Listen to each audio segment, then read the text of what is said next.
English में 3 ऐसे शब्द हैं जिनके द्वारा वाक्य बनाना इम्पॉसिबल है। मतलब इन शब्दों के बगैर अगर कोई अंग्रेजी में वाक्य बनाया गया, इसका मतलब वो वाक्य गलत है। लीप फॉरवर्ड में हम इन शब्दों को कहते हैं एंकर वर्ड।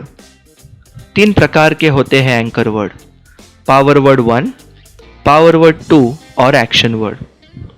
जब कभी हम बात करते हैं, फिर वो हिंदी हो या अंग्रेजी, हम जो वाक्य कहते हैं उसमें किसी के बारे में बात करते हैं। कौन है जिसके बारे में हम बात करते हैं? फिर वो कोई व्यक्ति हो सकता है, वस्तु, जगह, प्राणी, किसी के भी बारे में हम बात कर सकते हैं। जिस किसी के बारे में वाक्य में बात होती है उसे हम कहते हैं सब्जेक्ट।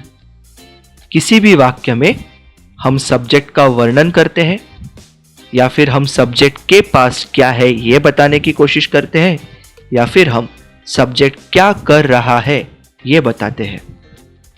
जब हमें वाक्य द्वारा सब्जेक्ट का वर्णन करना होता है, जिसके बारे में हम बात कर रहे हैं वो कौन है, कैसा है, कहाँ है, सब्जेक्ट का वर्णन करने के लिए उपयोग होने वाले शब्दों को कहते हैं पावर वर्ड 1। पावर वर्ड 1 के शब्द पास्ट, प्रेजेंट और फ्यूचर टेंस में उपलब्ध है। पास्ट टेंस में वॉज और वर, प्रेजेंट टेंस में इज, एम, आर और फ्यूचर टेंस में विल बी। पास्ट टेंस में एस से समाप्त होने वाला शब्द ही, शी, इट और आई के साथ जाता है और यू, वी, दे के साथ जाता है पावर वर्ड 1 वर। प्रेजेंट टेंस में इज जाता है ही, शी, इट के साथ। ध्यान रखना है, ही, शी और इट प्रोनाउन के साथ हमेशा एस से समाप्त होने वाला शब्द ही आएगा। एम इस पावर वर्ड 1 के साथ केवल और केवल आय होता है और यू, वी और दे के साथ होता है आर। फ्यूचर टेंस का विल बी सभी pronouns I, you, we, they, he, she, it के लिए समान होता है।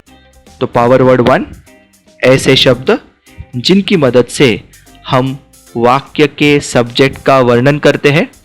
अगर हमें सब्जेक्ट का वर्णन वर्तमान यानी कि प्रेजेंट टेंस में करना है तो हम इज, एम या आर इन शब्द का उपयोग करेंगे। अगर हमें वर्णन भूतकाल में करना है तो हम वॉज और वर का उपयोग करेंगे और अगर भविष्य काल में करना हो तो हम विल बी का उपयोग करेंगे।